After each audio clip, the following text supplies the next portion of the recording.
Hi, welcome to the Sifu Mimi Chan Show. Thanks for joining the conversation.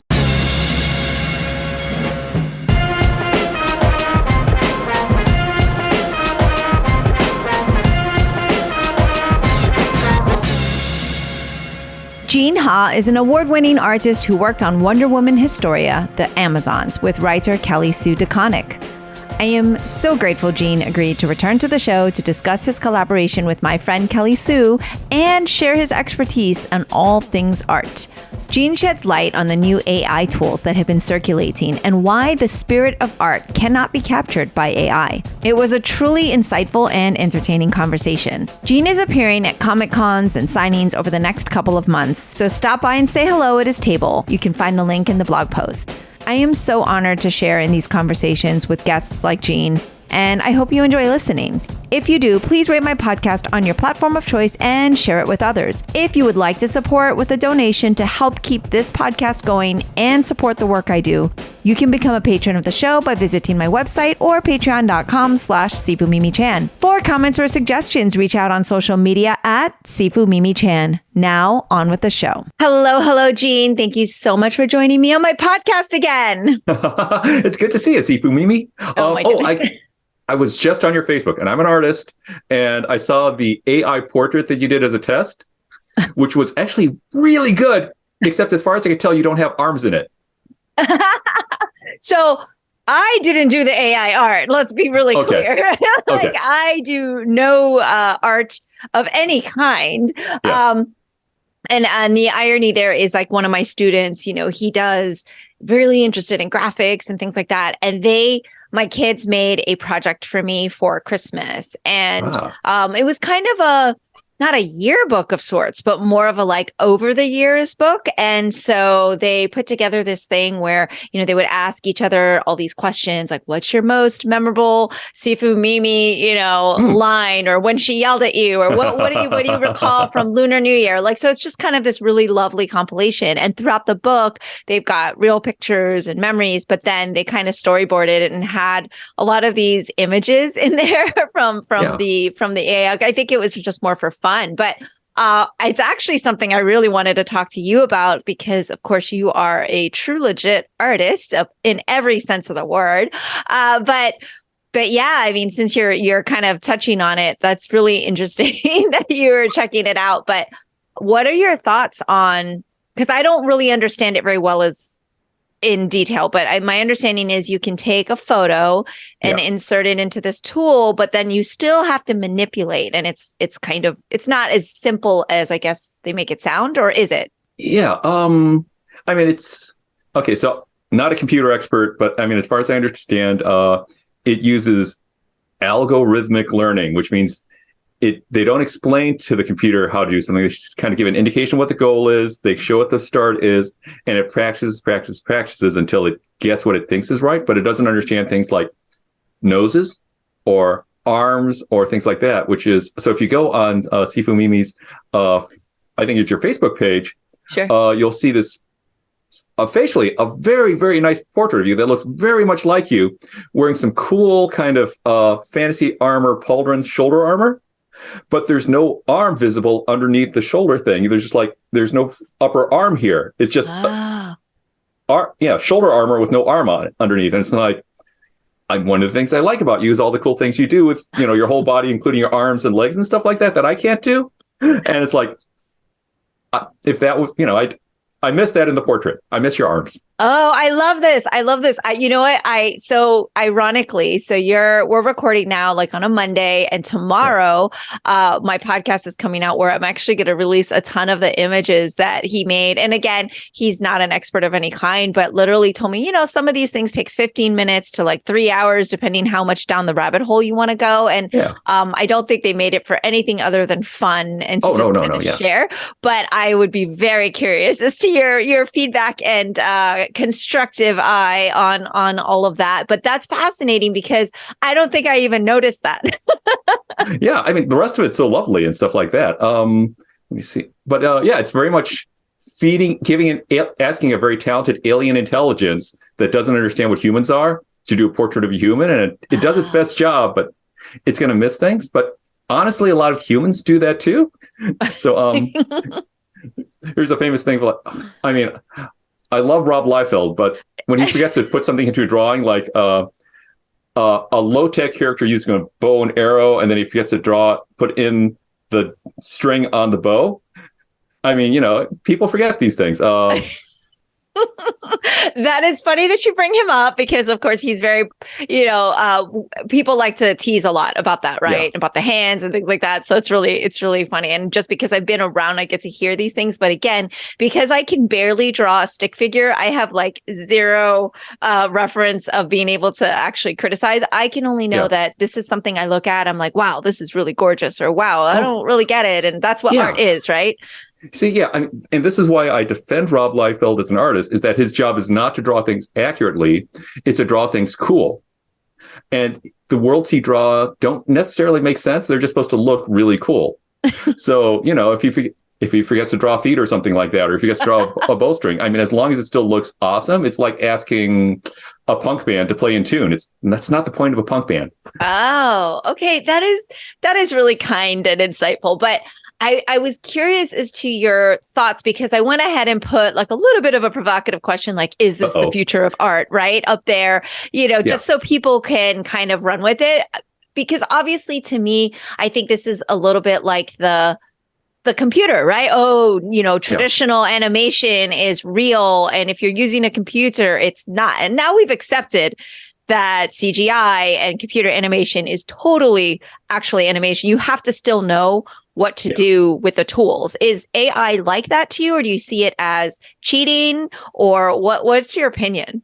I mean, in my head, it's exactly like the transition from drawing and painting to photography, where it's a tool people are going to use. And, people get their Kodak Brownie Cub, the first like mass-produced, mass-use camera, and they're going to do new photographs, and they're going to make a version of art using it, and they'll put in crazy prompts and stuff like that and whatever. And, painting adapted, drawing adapted and stuff like that. And I may not be happy about people forgetting how to draw and stuff like that. But at some point, I think painting and drawing and things like that, in the same way that photography didn't kill it, it's going to keep on going on even after the advent of the camera and after the advent of AI. The job will change because like it used to be a very important job on scientific expeditions to have a very highly trained, realistic, fine artist along to record what the plants and the birds and all those type of things and piece of landscape look like.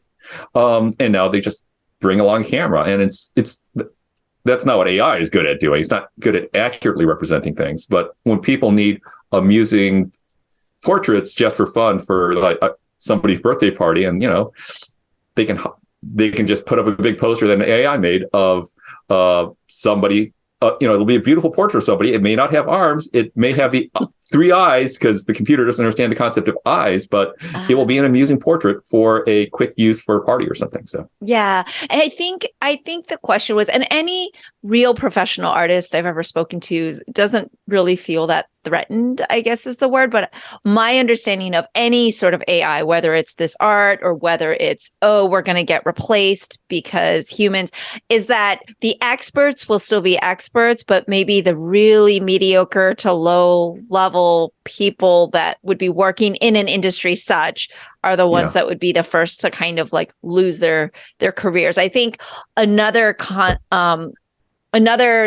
thing people brought up was that it's kind of stealing someone's art because you put like in the style of Jean Ha, and I get to be, Hippolyta in the style of Jean Ha. And so do you feel like it's theft or plagiarism, I guess, in a sense? Yeah, I mean, I'm not happy about the idea of like hiring a computer to replace a specific artist, especially.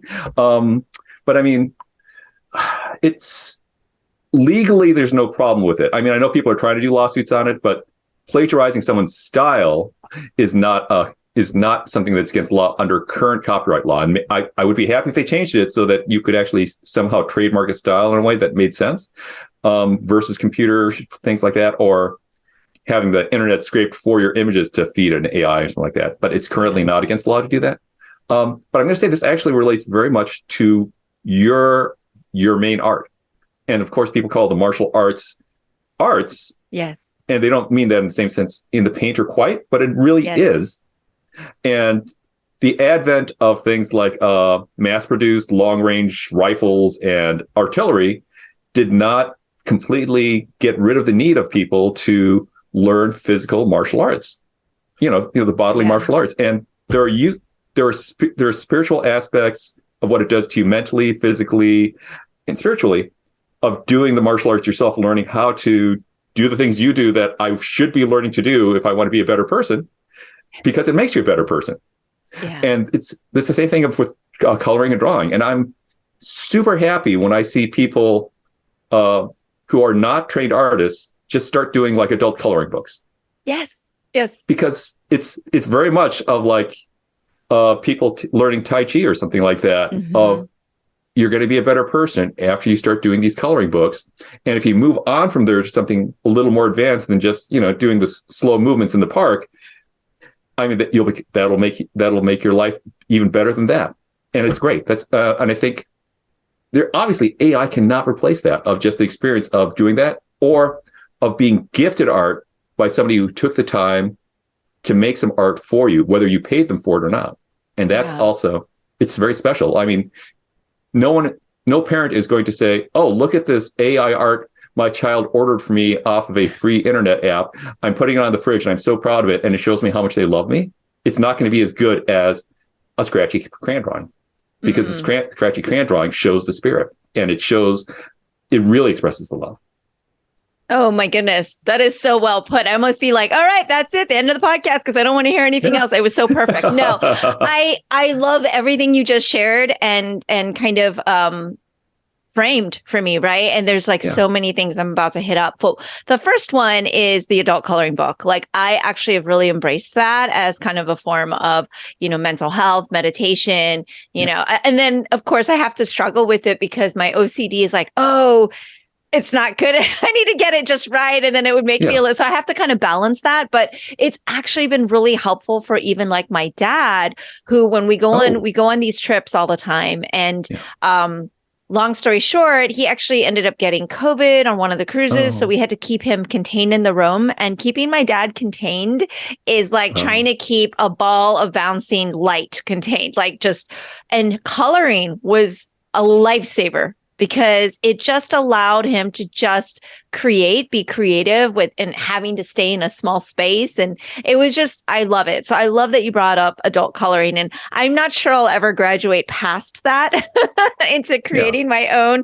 I do see the value though. And I love how you explained that the spirit of art is not captured in the same way, like you said, with the kids and what you put on the refrigerator. It makes so much sense, but it really makes a lot of sense, because you can kind of see that difference, right? Like you said, as an artist, you could tell there's arms missing and things like that. But you're right. If somebody really draws something for you and the intent, right? Because in martial arts, we talk a lot about intent, movement with intent. And so if you don't have that intent, it does lose a huge piece of that. And I guess that this is what makes us human, right? Yeah. Is to have that connectivity. And then as a martial artist, the copyright thing is really fascinating, because in our styles, everybody's styles, there are specific forms and sets.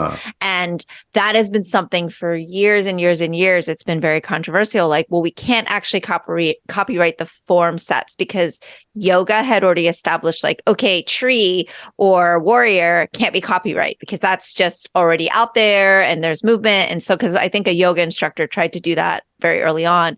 And so in the same way, kung fu forms or karate katas or anything like that can't be quote unquote copyright, but they're very specific to the style and to the person. And like you said, so I feel your frustration there. Like, it would be kind of nice if you could be protected as an artist for what you've done and the influence. To kind of devil's advocate that, a lot of people say, but people love fan art, right? Where you're literally doing something because of the artist and as an homage. And so what's the difference between an AI, in the style of Jean Ha piece than fan art? Do you take it the same way, or is it perceived differently? I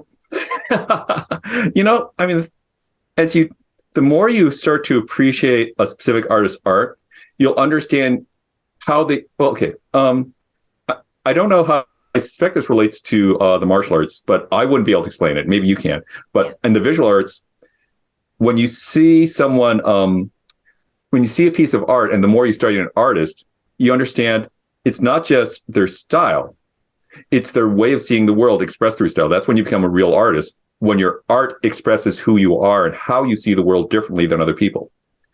And you can look at a good piece of art by someone like Bill Sienkiewicz or Adam Hughes, or I'm going to say, if because you're in Florida and it's set on a beachside town, if you read Cat Ley's, Leyh's Thirsty Mermaids, which is a wonderful riff on the concepts of the Little Mermaid, Disney's Little Mermaid, and just taking it in a very wrong direction, which is very great.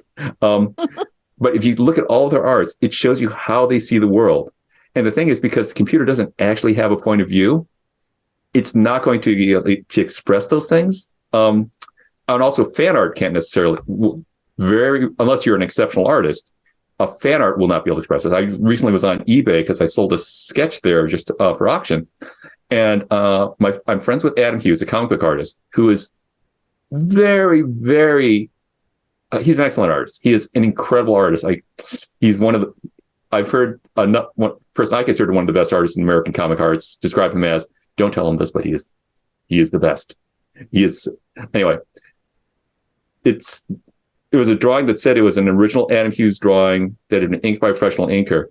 And I was looking at it, it's like, the eyes are wrong. Adam Hughes knows how to draw eyes, and they've drawn eyes that are like this wide across from corner to corner.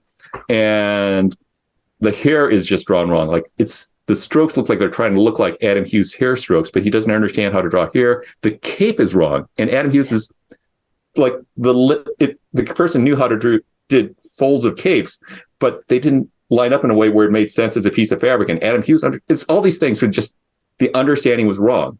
And I think they traced an Adam Hughes drawing and didn't understand it, or it was an inker who actually had an original drawing early in Adam's career who didn't care about the drawing underneath and just didn't ink it properly. But wow, the understanding was all off.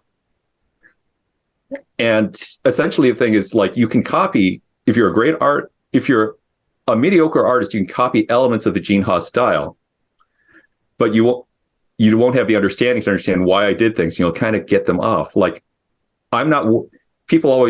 beginning artists always focus on, where do I put the black line when they're doing a pencil drawing or an ink drawing?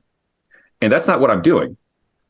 I'm drawing white spaces and then putting it shading and outlines around the white spaces. And if you just copy how I draw the outlines around the white spaces, you're not going to worry about the white spaces, and it's going to be off. And it's like, so close, but that's not what I'm doing.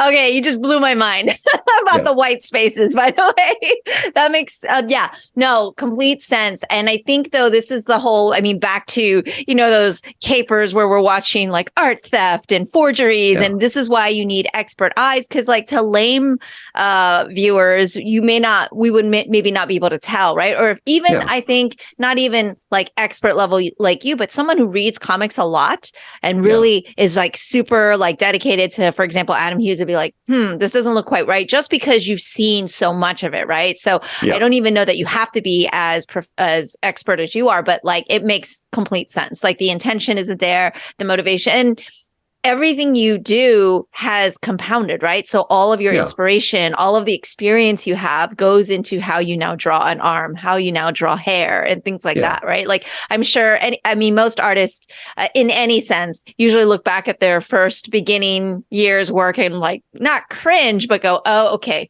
I've come a long way, or I do things differently now. I would guess that's the same.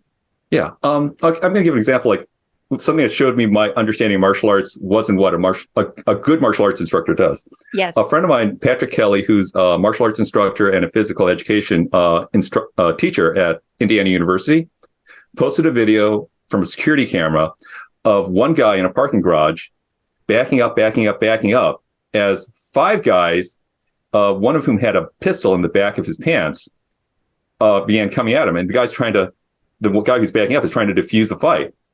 And finally, when he gets cornered, he does a high kick and gets the lead guy in the face. And then the guy who did the kick then turns around and runs. And Patrick Kelly's comment on this was like, I thought, this is a kind of Dirty Harry fantasy type thing almost. And it's like Mm-hmm. his note was, this is a parking garage. There's a cement floor. If you're going to hurt somebody and you're much more physically trained, physically trained than the other person, and you do this type of kick, there's a pretty good chance that person will fall back, hit their head on the cement, and they can get brain damage.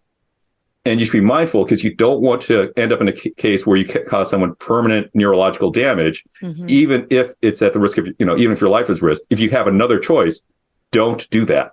Mm-hmm. And it's like, that's his main concern in that situation. And it's like, wow, I did not guess how he's going to comment on that video. Interesting. I love the video commentary because my husband and I, Oscar, were just talking about, we watched the documentary The Alpinist. I don't know if you've ever seen it, or Free Solo. And these are like extreme climbers that go solo, no ropes, no whatever. And they like just do these crazy things.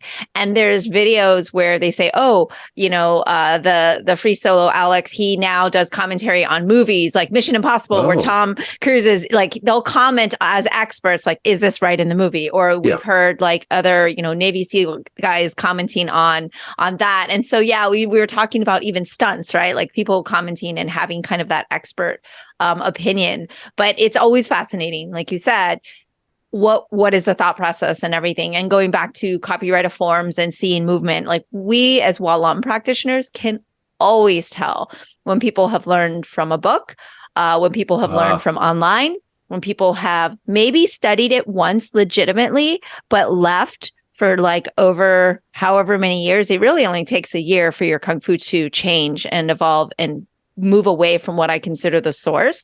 You can tell because it's kind of like pieces of the puzzle are missing. Like the sentence is there, but maybe like the prepositions are missing. Like there's something quite not right. It's very choppy. And so I completely understand in terms of what you're saying with when you look at a piece of art, you can kind of tell if it's authentic and if it's done by someone expert. So even if it's not a famous artist, you can look at something and go, wow, this person has studied, or they practiced at least, right? Because study isn't necessarily like degrees don't matter as much as maybe the practice of it, right? And I love that. I love that that thought process of like experts really weighing in on what you see online, because there's a lot online. And there's so many things. I mean, like in art, there's so many ways that we're trying to communicate to the viewer. We're trying to express ourselves. We're trying to express the characters themselves when we're drawing a comic book and their points of view, if we're really thinking everything through.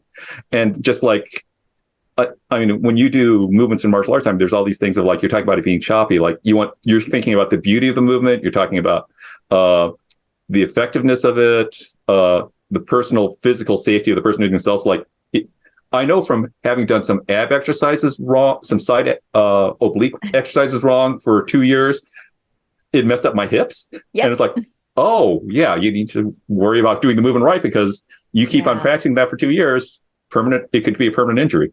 100%. 100%. And my husband does strength training and fitness, and there's people who want to do like 1,000,000 crunches and then they have lower back pain, and it just takes one wrong move over and over to become problematic. And this is why we always recommend you have a trainer or a supervisor, like, a teacher, because that guidance isn't just that relationship, because that's a whole nother level, right? That relationship between an instructor and their student, but like, just make sure we're doing things correctly. When I first got serious, at all serious about doing ab exercises beyond just doing crunches and sit-ups, I made the mistake of not working my back. And it turned out I would end up with my abs so strong, I'd get backaches. And it's like, I need to learn to do back exercises. And there's like days I could not walk. Oh my gosh, like, gee, call me earlier next time. My abs look good, but my back was weak.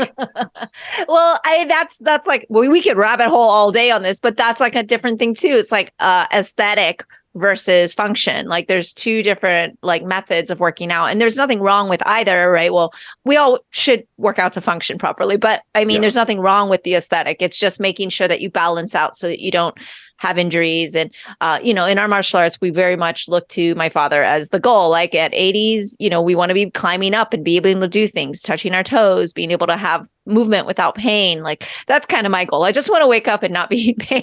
It's a good day. It's a good day. But But yeah, I was thinking also, when I was kind of prepping for your interview, and of course I told you I reached out shamefully, like it's been too long. Like literally, I think the last time you Oh, and I saw each other was pre-pandemic at SDCC, where I basically harassed you at your table and just like you let me use your table. You're like, hey, just put your stuff here. It's fine, because I had a panel as well in yeah. that show. But you were so kind, and I'm like, I realized I don't think we've really had like a full conversation. I think we've emailed maybe some holiday hellos, but Yeah. it's been literally since 2019, because that was before the pandemic. That was like Right. the SDCC before the pandemic. I couldn't believe it's been so long.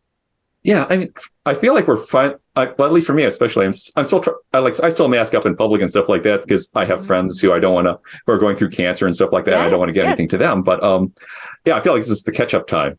And it's just like, it's a lot of reunions happening all the time nowadays. So I'm very Yeah. happy about it. And I don't begrudge anybody not having been able to say hi to me for 1 or 2 or 3 years. So yeah. Oh my gosh. I mean, it's really been a long time though. And I see that you are full force back at conventions. I looked at your schedule. I was like, wow, I'm really glad I caught you today, because it looks like you're about to Oh, be on a full run of like almost weekly things, right?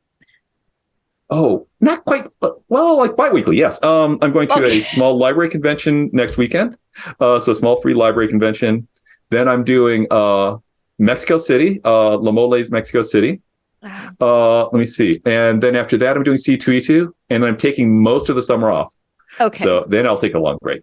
Right. Well, I mean, but like March, April seemed quite busy for you. And you've been kind of out and about. Our conventions, because like I said, the last one we were at was wild, the usual SDCC madness and people Yeah. everywhere. How have things been? Because I haven't been to another one. And I've seen videos, I've talked to a few people, but how's that experience been for you? Uh, I mean, as far as the fans and the attendees and the people having bring their kids and all that, it's really great that way. The Yeah. artists are back in Artist Alley. There is a change where the comics publishers have realized they don't necessarily have to do every convention. So Mm. they're not, the publishers aren't showing, especially the biggest publishers aren't showing up as much at conventions, which is, I Okay. really miss being able to talk to editors because you just learn so much talking to people from, Oh, when you're in the same industry, you talk to people working in different corners of it and meeting them face to yeah. face. They'll always teach you things that are just amazing. Right, right, right. I also kind of went down a rabbit hole seeing what Jean's been up to, and Uh, I one thing that really jumped out at me was that you're so gracious. One is I already know that because I got to know you, but that on one of your panels you'll literally like sketch people in the audience and jump off stage and give them these sketches and just be super interactive and the nice guy that you are, but it seems like you kind of have a lot of fun with these panels and being, out and being able to kind of share your artwork. Tell me a little bit yeah. about that. Uh, well, okay. One of the biggest, one of the most important classes I ever took in school was taking improv theater in high school.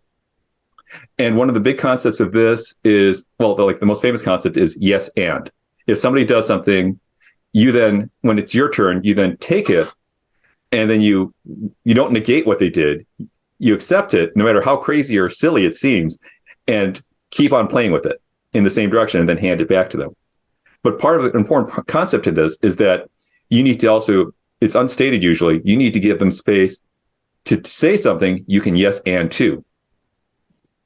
So part of the reason why I draw during convention panels is because I can yak on forever and rant, and it's to shut my mouth literally. It's to make sure I don't talk. keep yourself busy. But I Yeah, think the fans love it. Like, how cool is it to just literally get a live sketch from Gene Ha? yeah. And I usually don't explain what I'm doing during the panel, Yeah. but I'll try to do different corners of the room.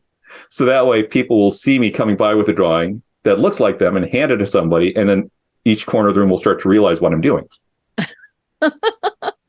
I love it. And how do you determine what you're going to draw? Is it just looking out and First, I look for somebody who's interesting looking nearby me. So usually in the front rows. Uh, and then here's the other trick. I try to look for somebody in a different part of the room who does not look like that person. Because I don't want to draw the same person over and over again for various reasons. And to give okay. everyone a chance and to not literally the thing is, like a lot of cis hetero male guys, I mean, I could draw pretty girls all day, right? But I don't want to just draw pretty girls all day. I want to draw people who look like everything from the audience, get every type of corner of the room and every different types of people and faces. And also, it's fun drawing all the types of faces. And I like finding the beauty in everybody, the physical beauty. I mean, you can't catch it. I have no idea what these people are like, as people necessarily until I hand the drawing to them. But yeah, I like seeing what's interesting and empathetic and beautiful in all their faces. Yeah. And then trying to bring that on in a very simplified drawing. I see. And this is just out of my curiosity. How long does it take you to do a drawing of like one human in the audience? It's usually a headshot, like about this much. And I'm super fast at faces. So it can probably run back and forth, probably 5-10 minutes or something like that. Oh my God. And I'll still be talking a little bit on the panel and stuff when I have something useful to say, but it creates a threshold where unless I have something useful to say, I'm not going to stop drawing. I love it. I love it. I love the fact, and so many artists are like this. Like I had Michael Lark on the show because we were talking, and he was literally drawing while we were having the conversation in the podcast. And I'm like, how can you even focus? Maybe it was shady. I don't know. But to me, like I was one of those school students that had to be like quiet in a room to read my book, or even if I'm reading, I need everyone gone and I need it silent. Yeah. I can't have distraction. I can't have the TV on or anything like that. So I find it fascinating that you can do something so creative in such a live audience and with so much going on. Well, right now, I'm looking at a video of your face and watching your body language and, everything you're saying and stuff like that. So I'm very focused on you. So I would not be able to draw right now. Okay. But during a panel, or if I'm back when I took classroom classes and stuff like that, the verbal part of my brain kind of has a different attention span than the visual part of my brain. So if I just sat in a class and wrote notes, both those things are, for me, part of my verbal part of my brain. And my visual brain is just incredibly bored and want to do something. So, and again, this is kind of the shut me up thing. I would doodle on the side of the notes when there wasn't something that needed to be written down to keep that part of my brain entertained until the next important point by the teacher or professor finally came up again. And then at the end of these classes, I would usually, at least once during the semester, probably early on, I would take my notes to the instructor and say, I just want to show you the drawings I did, but also to show you I was paying attention and took notes on all the points you made. I'm not just doodling and ignoring you. I love that you did that you actually showed the teacher to make sure they knew you weren't just doodling during their whole class. Yeah. And oftentimes I would draw the teacher. Okay. And it's kind of the predecessor of me drawing people during panels and stuff like that. And every time the teacher was charmed by the drawing, except once. Okay. Yeah. Leather jacket, biker jacket clad philosophy professor in college. And he was relatively young, pretty, and he knew a lot of the girls in class had crushes on him. Okay. And he gave a lecture on Rene Descartes, the I think, therefore I am guy. Okay. And I did a portrait of him as Rene Descartes. And he did not like it because he did not look like cool leather biker jacket clad guy. Right. And he began shaking. You could literally see his hands and his shoulders shaking and him getting ready to yell at me. And then his girlfriend walked up behind him, saw the drawing he was about to yell at me about, and said, "That's so cute." And you could see the short circuits going off in his brain as he's trying to figure out how to yell at me without getting his girlfriend angry, and he couldn't figure it out. Oh, she saved you. Oh, yeah. I would have been he was not nice to me the rest of the semester, I'll tell you that. I guess not. Maybe you should wait till the end of the semesters to have done that. But usually, like you said, it was a charming thing. So they thought that was great. Yeah. Oh my God. I love that. Also I would love to see those notes. Also avoid professors who are that much in love with themselves. Basically. Yeah. Any narcissist type doesn't like anything, any impression, anything is done of them, of course, because only they know. But I'm guessing this started even way back. Like as a child, were you kind of a doodler and did without consciously going, I'm doing this because XYZ, but I'm sure you had always been making little cartoon characters and whatnot. Though in grade school, I would be drawing instead of doing my classwork, as opposed to high school, where I finally figured out to do both at the same time. Okay. Well, I mean, that's pretty good that you figured that out even by high school. Yeah. Did your friends in school like commission you to draw me this and draw me that? Because that happened when I was in school. People who could draw, people would always be like, draw me Garfield or draw me this person or. Oh, definitely. Yeah. And then it got to the fourth grade when some of the kids began getting more interested in, kids of the other gender and stuff like that. And some began dating. I did not date early, but those kids, one of them asked me, like, can you draw me a naked cheerleader? It was the classic story, which it always has the same ending, which of course is once you do that drawing for somebody and give it to them, they will then show it to all their friends, and then it gets passed around the class and it gets caught by the teacher and then put inside the drawer. And then they have to have a little talk with the kids about like why you don't draw naked people in class. Oh my gosh. All right. And were you an entrepreneur? Did you charge for any of your art? Oh, no. Oh, you're just nice. No, I mean, there's a thing it's very much true. Like the emotional engine that keeps me drawing isn't widespread fame, and it should be. And I like making a living, but it's not so much for the money. I'm still drawing to entertain my friends, and for the people I really like and the readers who like, they get me and I get them and stuff like that. When these people are happy and I make a piece of work that really speaks to them, still being able to sit in class and entertain my friends with a drawing still makes me really happy.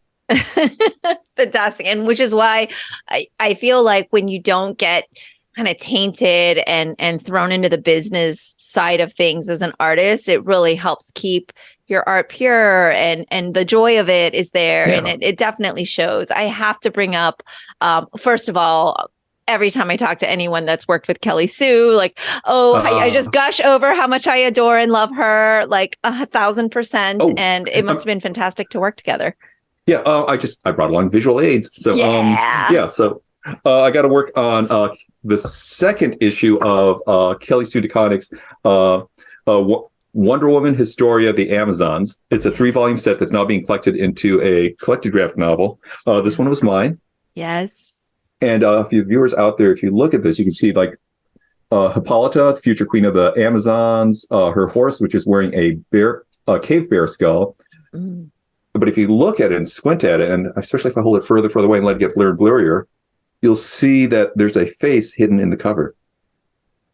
Oh, I have to ask you about all of these things because that happens throughout the book. Yes. The hidden faces. And I am one of those humans back in the 90s staring at the mall picture of the whatever does the optical illusion, and I could never see the picture. And I was like, I was so frustrated. Like, don't you see the sailboat? I was like, never could see the sailboat. But of course, in this book, I'm seeing all these beautiful images and the trees. And so you've done a fantastic job of that. I will admit, though, I did not catch that on the cover. Yeah. Oh, I will say I did not know that. If you read the afterword, I think did they have the afterword in this volume? Yes. Well, where you talk about the notes back and forth. Yes. Yeah. And I can't remember if I had the cover image in there. Oh, I didn't include the cover image in there. So yeah. Okay. Yeah, I have a description of how I made that. I read, and I'm like, oh, thank goodness I could see those things. But I didn't. Yeah, I didn't catch the cover. I should have included the cover among those images. I didn't do that. That's okay. We're talking about it now, so our listeners' minds can be yet alone blown. And now I'm like, because I have it on my screen. I'm sitting here staring at it right now, and I'm like, let me lean way back to see, what do I see? Can I see it? That's fascinating. And so, number one is, of course, congratulations on this. It's incredible and amazing. And I talked to Phil Jimenez a few times already. He's a pal of mine as well now. And I know that anyone who's worked with Kelly Sue on this particular project, it's been so mind-bending and meaningful. And you picked up, volume 2, and it is gorgeous. And I want to talk about this, the images and the trees and the faces and everything. But what was it like to work with Kelly Sue? Was this the first collab you've done with her? Yes. And I was invited to join the project by her husband, who wrote Matt. Yeah. Yeah. His, Matt Fraction. I was at a convention in HeroesCon, and I rode what's it called, a shuttle bus with him, and he recognized my face. I had never met him before, so I didn't recognize him. Okay. And then he's like, we had a conversation. Then he came up to me at breakfast the next day and said, I'd like to see if you'd be interested in a project, not with me, but with my wife. She really likes your work. And it's like, oh, so, and then I started work and the pandemic happened, and I still have never in person met Kelly Sue DeConnick. But she's a really good friend now, but so much like a pandemic online friend who I'm really excited to meet. Yes. Well, I love them both. And Matt and I, he's been on the show a bunch of times, and I was fortunate to go to Portland. I went to Rose City kind of before the pandemic. And I had gotten a chance to meet everybody in person because Greg Rucka and I became kind of besties as well through this whole pandemic thing. But they are all so dear to me. But I love that you met Matt. That makes complete sense that you met Matt on a shuttle bus. Yeah, that tracks. Let me just say that tracks. And it's sense because I'm looking at you right now and of what you do and who you are. All of a sudden, when I'm trying to figure out like a good way to describe Kelly Sue DeConnick, she is a teacher and she's a master. Mm-hmm. She and in the way of a good teacher, like the reason I came up with these, I've never done this trick before in a comic book. The reason I did is because she wrote in the script, Hippolyta is walking through a forest and Artemis is with her, but she's not physically in the scene. And she didn't say how to do it. She just said, make sure Artemis is in the scene, but she's not there. And there's a lot of different ways you can interpret that. And it's like, I'm playing with the idea. It was like, I'd recently seen the movie Midsommar, in which, in it, a woman is going through this kind of spiritual journey while dealing with a pre-Christian pagan cult in Sweden, having their Midsummer Festival. And she doesn't realize that they're this crazy cult when she first enters the town. And but anyway, the important part is that in the background, the director put faces in the trees. Okay. And my reaction when I saw this was, that's a clever idea, but in a film with a moving camera, it does not work as well as it should. And if you really worked a lot harder than they did, and they worked hard, you could make it work in a film, but it's something that worked much more naturally in a comic book. And I just put that in my back pocket. And then the script came along. It's like, I know where I'm going to use that trick now. Oh, love it. Yeah, it was. And I loved the notes in the back where she really gives you the artistic freedom to come up with that and present and just say, hey, good luck with that. In one way, I mean, I would be daunting. I'm like, no, I need to know exactly what you want. But for an artist, I would imagine it's really freeing and a lot more fun. But I would be stressed out. But I mean, when you give a project to somebody else that you're teaching or mentoring, I mean, I'm sure you often say, you're going to have to figure out this next step for yourself, or you have to figure out your own way to get to this goal. Start. Mm-hmm. Yes. And you can't micromanage it. Correct. Yes. Especially someone of your caliber. Like if you're talking to like a baby, person who doesn't know how to draw yet or whatever, but when you're talking to another master of their craft, then it's a sense of respect, of course. So that makes sense that she was so open to kind of, and she sought you out, basically was like, I really like what you do. Come on board. It was the amount of trust she gave me was just immense. And there's a lot of things like that she did inside the thing. I think the other big one, this happened like every few pages. She would throw out a challenge there and say, this is what we need to do in the story. And I want to see how you solve this problem. And, or solve the storytelling problem or solution. And in one scene, it's the goddess Hera.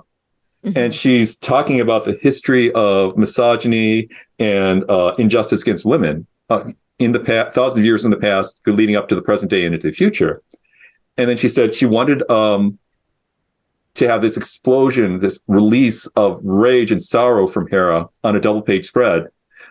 But I have to somehow represent 3,000 years of injustice against women, not using the methods from Volume 1, but also specifically using birds and feathers. And it's kind of like, it was a very short page of the script, too, for these 2 pages. It just said, I'm handing you this, and I want to see what your solution is going to be, Gene. And it's like, that is an immense challenge. And also that is that is an awe-inspiring level of trust she put in me. And it's like, wow, I really respect that. And I'm honored by how much just the amount of respect she gave me. And this is the solution I came up with. Yeah. Hold that Yes. the camera. And it was, and so gorgeous. Yeah. And before I'd seen those pages, the script came in batches of pages. I just established in my volume, Hera's symbol is the golden ratio spiral, which is like the snail shell spiral. Okay. And then I just did this golden ratio spiral of the feathers and the birds flying out. And in the spaces formed by that, in between the feathers and the birds and the spiral, I did different scenes of kind of like the history of injustice against women. And also women, this is important. I didn't want to portray women merely as victims, also women rising up against injustice. Mm-hmm. So there are the Dahomey Amazons, which from the Woman King, they got represented that later. Over here is the original Spanish guerrilla, the guerrilla soldiers, the Spanish guerrillas fighting against Napoleon's invading army. I can't remember her name right now, but this is the famous pirate queen from the South China Seas. Let me see. Oh, and this is Mary Wollstonecraft writing. It ends with one feather being handed as be used as a quill by Mary Wollstonecraft to write a vindication of the rights of women, which is considered like one of the first English language feminist document about that women should have rights at all. Yeah. Well, that wasn't difficult at all, Gene. I mean, you did it so easily. I mean, clearly it was simple because you nailed it. I think she gave you an A+ on that one. What was her reaction? Oh, she loved it. But I mean, I should also emphasize, she was not just handing off problems to me and then saying solve it. Also, she would come up with like story ideas herself, whereas like just wowing me on every page. Yes. And then every few pages, she would take a break and say, okay, and this one I'm going to hand to you. Let's see what you do with it. Mm-hmm. So she was not slacking off. She was working hard. No. And in no way would I ever imply that. But I just, like I said, I love who don't know her. Yeah. 100%. Like the creative freedom one end, but also I think, just from talking to Phil, just how much, even just like, let's call and talk about this so that you can learn together too. Because once you brainstorm, I mean, that's why they call it brainstorming, right? That's where all the ideas kind of happen and flow and you get kind of back and forth. And I'm sure that happened along the way. Like you said, you were totally schooled on things and then you were able to kind of share things and it maybe sparked things for her to include.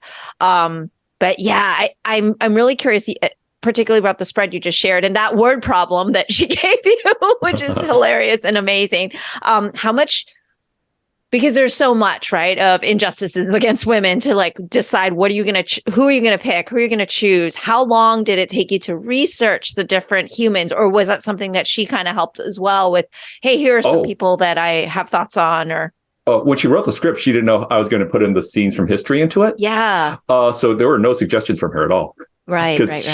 And then I was just like, okay, I've got an idea. And then I drew up the rough composition.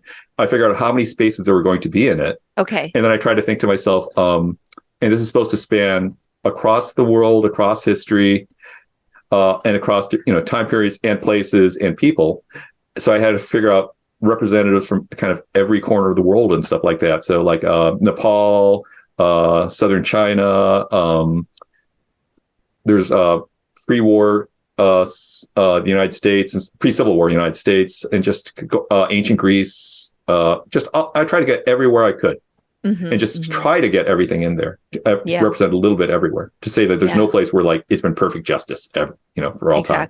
Exactly. Yeah. And it's often, I think it's often talked about that the writers, right, authors are always the ones doing research, right? Like sitting and doing research. And then that maybe we don't consider or think about the fact that artists also have to do a lot of actual research for the projects they work on. And something like this spread clearly shows that you don't just get to get a page and then draw it. Like that's just not how the process actually works. Yeah, I've definitely worked with writers who hand me giant piles of research, like I'm forgetting his last name because I'm the worst person with names. James Robinson of Starman. He hadn't set us. I drew a story for him set in early Victorian England during the time of Charles Dickens. And he was living in London at the time, and I was living inside of Bloomington, Indiana. So he sent me a FedEx package this thick of photocopies of reference that he could get to easily because it was local history about London at that time period. And there's even with a major university research library near me, he sent me stuff I would never have found. It was beautiful, just like illustrations of herds of sheep being led through the middle of London because there was no refrigeration. So if you're gonna have meat there, you don't carry sides of meat through the streets. You lead the sheep through the streets to a slaughterhouse near where they're going to be eating. Oh, wow. Yes, things that you don't really think about. No. Wow, I love it. I love it. Is there, because I just love all things Wonder Woman anyway. In terms of superheroes, I'm actually not like a huge reader of your standard superhero characters, but growing up, Wonder Woman was very, very close to my heart and had the red boots as a 5-year-old. I had the lasso and I mean, just loved it. And this take on the Amazons and just her character and just like kind of what Kelly Sue's done with this has been really revelatory for me, and just to kind of how I think about Amazons in general. And I know that she also had a very strong, because of course I spoke to her about it as well, thought on what Amazons meant to her. And what were your kind of thoughts before working on this, and then maybe after, like on what Amazons are, and just kind of like this whole concept, because it's very, very different. Yeah, one of the great things about it is that they pushed it in when the first volume, Phil and Kelly Sue pushed it in a direction I wouldn't have done, because I always try to ground everything I draw, and I try to figure out like if somebody's wearing a costume, in my head I kind of think to myself, at the end of the day, how did they take their costume off, drink some water or some coffee or something like that? How do they live as this character when they're their time off, or they have to take a break? I mean, when they have to take a restroom break, how do they get off that if they have to go really fast or something? And that is not the idea that when they designed the first 6 tribes of the Amazons in Volume 1, they didn't go for that, and they did these costumes where it was just like kind of impossible to actually live with. Like there's this character here, I forget her name right now, but that tribe of the Amazons wear masks, and they never show in the comic. It's a point. We never show that tribe of Amazons ever with their masks off. And it's like, but how do they drink? How do they eat? That's not how I think. Yeah. But they're talking. Then they bring a contrast later where they bring in the humans who become the Amazons, as opposed to Amazons created by the goddesses as, ex nihilo, out of nothing. And the human, from the human world, Amazons are the ones where we really focus on their lived life in bodies and stuff like that. And the whole experience of like, how do you go to the restroom? Yeah. In fact, in one of the first appearances, so practical, Gene. yeah, but yeah, I mean, I wouldn't have gone in this direction, and it's this iconic kind of spiritual meaning of it, and the graphic meaning, getting across the idea to the readers of like the impact and the symbolic meaning of the Amazons before we get to the human lived lives of the 7th tribe of the Amazons. I wouldn't have gone in that direction, but reading the stories like, oh, that has an effect in my head that could not have been achieved using Gene Ha methods. And it's amazing and it's powerful. And I've kind of compared it to the first volume to Margaret Atwood teaming up with Stanley Kubrick and fashion designer Alexander McQueen. Yes, very Alexander McQueen, 100%. Yeah, and also very Handmaid's Tale, the Robert Bride. Handmaid's Tale. Yes. Yeah, it's there's like perfection to that first volume, which was not my job to replicate that. It was to do the next chapter and make a new, different statement.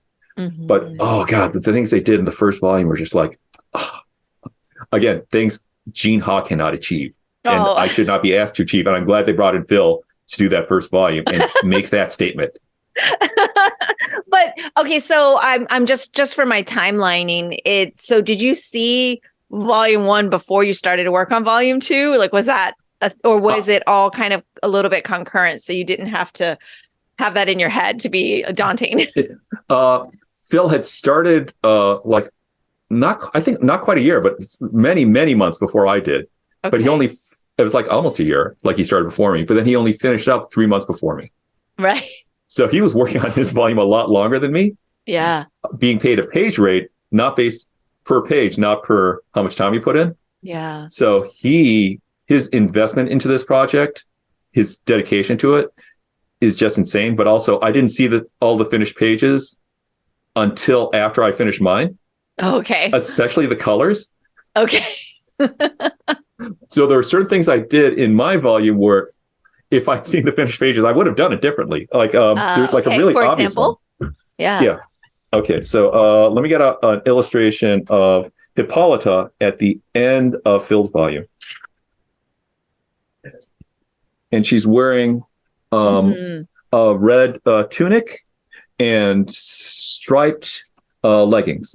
Mm-hmm. Yeah. Yeah. And you'll see that there's no color break lines between the stripes. Okay. If you look very carefully. This is my drawing of that outfit. I didn't know what color it was. Right. And I kind of missed out on the just changed. Yeah, I didn't actually notice. Yeah, I didn't notice that she was wearing leggings. I kind of forgot when I was drawing the character. So I gave her bare legs. Oh, okay. And it's kind of like, dang, nabbit. But yeah, in the story, she changed her clothes and then changed back into it in volume 3 because Nicola got to see most of the colored art. And right. Nicola's like, okay, so now this is her warrior outfit that, we're alluding to for later. But I think there's something, I mean, and Kelly Sue obviously knows what she wants because she wasn't like, hey, I want you to match this so that it's the same or whatever. No. But I mean, I think also in your story, it's very specific to like you were talking about, like that human part where she's bringing in the humans, and it's not like we are just goddesses that have been determined or whatever, but like, so I feel like what she's wearing is very like a little more grounded in that way versus very Alexander McQueen. I'm gonna say it's almost like also there's a fun, like this huge contrast between, and this is part of the point of I don't want to give away the ending to people who haven't finished it, of course, but there's part of this poor part of the story is Hippolyta, who is fully human and raising herself up to be at the level of immortal characters, like the Amazons, who are the first tribes of Amazons are essentially demigods. And Hippolyta is through personal will raising herself up to that level. But she starts off as human, and her viewpoint on the world is very different than a person who comes up from on high and then is brought to the human world. Mm-hmm. And it's going to cause a little bit of conflict on how to get things done. And it's very much about like you have your ideals and then you have your life and the things you love and care about, and how you reconcile the two is always going to be in anyone's life incredibly painful. Mm-hmm. Mm-hmm. Yeah. Very well said. Very well said. Do you all get on a Zoom and then just talk about like, here's where we're at with Historia? Like, because I know they're all very separate and everything, but have you gotten to have like a what do you call it? A wrap party for Historia now that those 3 volumes are kind of out? Actually, I was kind of hoping we would have like a big in-person party at some convention, but it has not happened yet. It hasn't been scheduled yet because. Okay, well, I'm gonna ringleader this. Okay. I'm gonna call Phil right now after this and be like, party time. He's always down for a good soiree, I think so. Okay, I will. He is New York based, and I am for the first time. Not anymore. He's in P-Town now. He's in Prompton. Oh, I did not know. Yes, he moved. Okay, I was going to say. I don't know if I should be like telling the audience where Phil lives, but he's out in the Boston area now. Okay. Yeah. So he did move, but Kelly Sue's also been super busy, with family and everything. So, but I think that would be really cool. I think you guys should all meet at Rose City in Portland, because I'm thinking of going to Portland selfishly.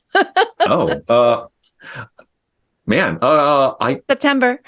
This may be changing my plans for September now. So it's kind of like, okay. Yeah, actually, do you know if especially, and just for Kelly Sue. Yeah, but but also, yeah, for Matt and for Kelly Sue. I mean, yeah, maybe I should be doing Portland this year. I had not planned on it yet. And especially if Phil's going to go, it's going to be kind of irresistible. No, I don't know that, but I'm going to basically text him like, "Hey, I think you're going to need to come to this. We're going to have a Historia wrap party. I should probably loop Kelly Sue in on this idea as well." Yeah, I believe Phil and I know I'm not a parent, and Phil, I believe, is not a parent. So I mean, it's easier for you guys to like. Yeah, Kelly Sue and Matt are both very good parents. Yeah, and they are, so and their kids are amazing and just so grown up now. I can't believe, but yeah, that would be too much fun. So we'll talk about this more off air. Let's plan this out. But really quick, because I don't want to keep you all day, even though you told me off air, I don't have a quote unquote real job where I have to report to my boss at 1:00 or anything. But what else are you working on? What else should readers be looking out for, picking up? I want to hear about all the things and share. Oh man. I am working on a secret project, and I can't say too much about it. I will say it's with a well-known prose writer and young adult teen graphic novel writer, and also adult graphic novel writer. I don't mean adult as in porn. I mean actually like sophisticated, complex themes and stuff mature, like that. Yeah, got it. And we're pitching it to publishers right now, and we've gotten some good feedback, but I don't know where it's going to land yet, and the exact details how it's going to land. But that is my big thing, and I'm super excited about it. And I've been doing things like I've been upgrading my skills, so I am ready to draw this story the way it needs to be drawn. Wow. Upgrading your skills. That's okay. I'll just mention, in some of the sample pages I did, there was a bicycle. And I had to draw the bicycle from different angles and different times over and over again. And it's not exactly like any bicycle I own. And I realized, okay, this is one of the reasons why I should learn 3D graphic software skills. So I can build this bicycle in a 3D modeling in Blender and then rotate in different ways. So I do not spend half my time working on this page just drawing one panel of a bicycle. It's so complex. And drawing it from unusual angles and figuring out how the geometry changes, like, this is bending my brain. This is harder than drawing a Gothic cathedral. Wow. Oh, wow. Okay. I feel like you just gave me the Kelly Sue word puzzle where you're like, I'm working with these people on this bicycle, on these things. And now all our listeners are like, what could it be? And they're going to try to piece it together. That's very exciting. We love the hints. There's other 3D things in there where there's other 3D things in this story where like, it would be useful having those skills, but I am good at drawing buildings. But also, if I actually, at some point, if I draw the same buildings over and over again enough, at that point, I might actually build a 3D model of the building and be able to use that. I will trace it and redraw it in my style. I don't believe in just, for my style, dropping in artwork from a 3D software and stuff like that. But it would be useful. Or That'd taking photos of real buildings too. But... No, I'm just kidding. And I promise you, every time the main character's shoulders and torso appear inside the comic book, you will see at least one arm. I love it. I'm going to make sure that my student is listening to this episode and be like, damn it, you need to redo this. And I demand an arm now because I really like the art that he did. And I'm like, now it's going to bother me. And I'm going to be like, sorry, you're going to have to redo that. Put that back in the software. But he did mention something about hands and arms. Like that's what sort of takes some time to do because sometimes they're not there. And now I understand what he meant by they're not there. I'm like, what do you mean they're not there? It doesn't make sense to me. Oh my gosh. And then just last thing is, I know that you and I, last time we spoke, which was a million years ago now, but we always talk about geeking out and like, what is your new thing that you've been geeking out over? Or is there something that you can share? I'm always looking for new fun things to either read or watch or listen to. Oh man. I gotta say, I've been like so much of the nation. I've been watching The Last of Us on HBO. Okay. But I'm going to bring up a different series I've also been watching that got a good amount of play, but I think hasn't gotten a lot of play among geeks. So okay. Fleischman is in Trouble on Hulu. Okay. Which is it's about a couple where their marriage is breaking up. They live in New York City. The husband's a doctor. The mother is a high-powered theater agent who's started her own agency, and things start going bad. And I'm just going to, I hope this doesn't give away too much of the plot, but if you were ever a fan of Mad Men and seen all the crap that Don Draper got away with, some of these things, to a lesser extent, the modern day mother, wife inside of this story does too. Okay. But women cannot get away with that stuff and not go unpunished the way Don Draper did. Right. And that's part of what happens in the story. Ah, okay. Yeah. You know what's a little annoying about Mad Men and Don Draper is I love the series. I could never stop watching it. And it's like he's still kind of like the hero in the film, even though everything he does is absolutely horrendous. And you just kind of somehow still kind of want him to get the ad account or to, you know, end up okay. And well, by the end, you kind of got a little bit like, okay. Or, you know, he'll have like moments where they'll bring you back in because he made a good decision. And that somehow makes up for all the bad ones he made. But yeah, it's super addictive. It was super addictive. I just felt like I had lung cancer by the end of Mad Men from all the smoking. Oh, yeah. The way January Jones's character at the end was just like, I have cancer. Okay, spoilers, but it's been several years. I have cancer. I'm going to smoke. Yeah. I mean, but it's such a depiction of the era, right? Where smoking is like everyone smokes. There's no reason we shouldn't smoke, but yeah, we will definitely post those film TV shows, and I'm always looking for more things because I'm actually rewatching again Battlestar Galactica in our AI, you know, the Cylons are coming for us kind of thing. It's just sometimes I just want to watch something I enjoyed and that maybe was a little bit mind-blowing the first time so I can catch new things, but I'm going back through that. I'm going to say, I mean, this kind of brings up a thing where like with The Last of Us and Battlestar Galactica, part of the point of something set in a world that's very different than ours is we bring back the lessons we learned from there and look at our own world differently. And that's the job of art, which is to make, I'm paraphrasing a 19th century writer called Samuel Johnson. It's to make the everyday magical and the magical everyday. And it changes how you see the world if you experience great art. Yeah. I'm going to leave it at that with that fantastic quote. Thank you so much, Jean, for taking time to talk to me again. Oh. And now I'm going to get an on-air, what's it called? Can I just say one last thing? For you to talk to me more often. Sure. Okay. I just want to say something to the people watching out there. Yeah. Which is, I mean, it's interesting to me how like being friends with you has taught me about how the martial arts, even more so than I understood before, martial arts are arts. Which means that thing I said about the job of art is to make the everyday magical and the magical everyday. Yeah. That's the job of a good martial arts instructor.